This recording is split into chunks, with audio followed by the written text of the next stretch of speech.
mag-isa pa man lang siya kabulan, no? Okay. So, in place pa naman. Ang amo niya nga mga relationship dira sa within the city of Coronadal, within the office, no, sa City Hall. Ano pa? Intact pa. Okay. With regards sa mga implementation sang programa, iya na inaiya, pero para sa amon, okay kami iya sa aton mayor. Okay. No?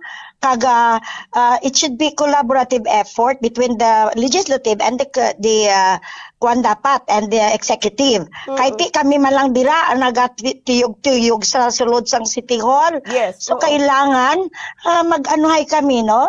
Ang tama kag maayo bala nga pamalakad ang dapat naton isipon. What is past is past, no? Let's face the new administration.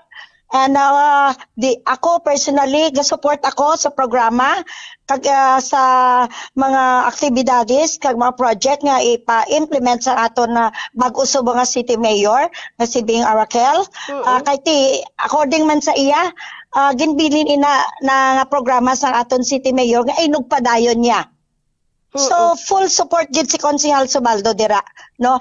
But whatever decision she make, iyan na prerogative, no? Sa paghanay sang iya nga mga decision making subong. Pero with regards to the relationship between the executive and legislative, as of now, okay gid ta na Waay bumbubing.